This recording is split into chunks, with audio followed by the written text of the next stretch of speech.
আলহামদুলিল্লাহ অনেক বছর পর বাবার বাড়িতে একটা সকালের নাস্তা, সবাই একত্রে বসে এরকম নাস্তা করা হয় না কখনো। আজকে টমেটো ভর্তা, আলু ভর্তা আর শুটকির ভর্তা দিয়ে সকালবেলা চলে আসছি। আজকে যে আকিকার অনুষ্ঠানের ভিডিওটা আপনাদের দেখাইছিলাম ছাগল জবাই করার, আজকে সেই অনুষ্ঠানের দিন। তো অনুষ্ঠানের দিন খুব সকালে সব বোনেরা বাসায় চলে আসলাম। অনুষ্ঠানে আকিকার অনুষ্ঠান, তো সকালবেলা খাবার শেষ করে সবাই কাটাকাটি নিয়ে ব্যস্ত হয়ে পড়ছে। কিছু বাচ্চাদের খাওয়াবে, আকিকার অনুষ্ঠানে একটা সবজি করা হবে। এখানে বাবার বাড়িতে আসলে আসলে অনেক অনেক মজা হয়, বিশেষ করে বাচ্চাদের। নানুর বাড়ি আসলে বাচ্চারা অনেক আনন্দ করে। আমার একমাত্র ভাইস্তাটা, তার দরজাল মুরগিটা আমাকে অনেক জ্বালাইতেছে, শুধু আমাকে দৌড়ানি দেয়। আমার মেয়েটাও খাচ্ছে, দুষ্টামিও করতেছে, বাচ্চারা সবাই একসাথে হই হুল্লোড় করে।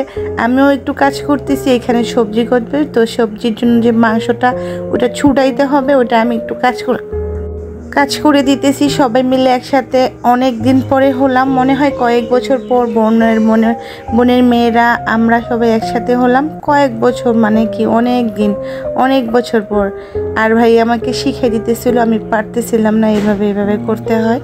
তো যাই হোক, এই চাইনিজ সবজিটা হয়েছে হুজুরা অনেক পছন্দ করে, যেহেতু হুজুরও দাওয়াত করছে, তো হাফেজরা খাবে, হাফেজদের জন্যই তো আয়োজন। আর যেহেতু আমার বোনের মেয়েটা অসুস্থ থাকে, তো হাফেজটা একটু দোয়া করে দিবে আমার বোনের মেয়েটাকে।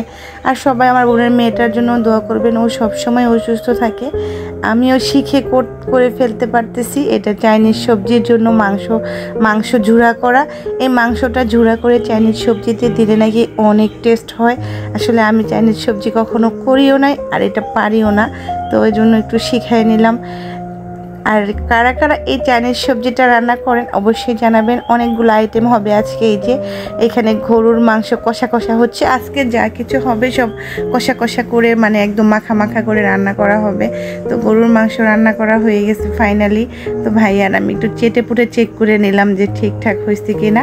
হওয়ার পরে এই যে গরুর মাংসটা এখন নামানো প্লালা, একটু জিরা টিরা দিয়ে মশলা টশলা দিয়ে একটু নেড়ে নিচ্ছিল। তারপরে এই যে গরুর মাংসটা হয়ে গেছে, নামিয়ে নিলাম।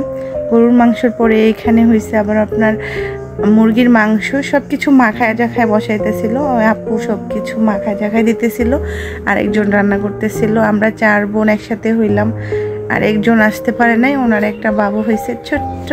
এই যে মুরগির মাংসটাও কষা হয়ে গেছে। সব কিছুই আজকে একদম ঘরোয়াভাবে কষা করে রান্না করতেছে। অনেক দিন এই বোনের রান্না খাই না। এই যে খাসির মাংসটা পরিষ্কার করা হইতেছে। খাসির মাংসের রান্নার ভিডিও কারা দেখতে চাইছিলেন সবাই কিন্তু অবশ্যই দেখে নেবেন। এইখানে আলহামদুলিল্লাহ 8 কেজির মতো একটা 8 কেজি হয়েছিল খাসির মাংসটা। যাই হোক, অনেক ভালো হয়েছে। 8 কেজি মাংস রান্না করছে, 3 কেজি গরুর মাংস রান্না করছে, সেটা আমাদের ঘরের মানুষের জন্য। আবার 3টা মুরগি মিনিমাম 5 কেজির উপরে হয়েছে রান্না করছে। আমরা মানুষ ছিলাম 30 জন মানুষের আয়োজন ছিল। তো এত বড় একটা কড়াইয়ের মধ্যে রান্না করছে 8 কেজি মাংস। আর এই যে চাইনিজ সবজিটা কিন্তু অনেক মজা হয়েছিল, আমি খাই নাই। তারপরে এখানে হয়েছে এই যে মুরগির জাল একটা রেজালা করছে, মানে জাল করে একটু মাখা করে রান্না করছে। আর এখানে গরুর মাংসটাও একদম কষা দেখতে পারতেছেন। আর খাসির মাংসটা দেখাইতে পারলাম না, ওটা নিচে ছিল। আর ডালও করা হয়েছিল। তারপর সাথে ছিল সাদা ভাত, চিকন চাউলের লম্বা সাদা ভাত রান্না করছে। তো হুজুরা সবাই চলে আসছে দুপুরের টাইম। চলেন হুজুরকেও একটু দেখায় নিয়ে আসি। হুজুরা মিলাদ পড়বে, এখন খাওয়া দাওয়া করতেছে। তো আগে অবশ্যই হুজুরদের ভিডিওটা নেওয়া হয়েছিল, ওইটা হয়তো কেটে গেছে। আর আমার ছেলেটা তো রাগ করতেছে, মা তুমি কেন ভিডিও নিতেছো, ভিডিও বন্ধ করো মা, ভিডিও বন্ধ করো, এই অবস্থা আর কি। তারপরে এই যে হুজুরাও চলে আসছে।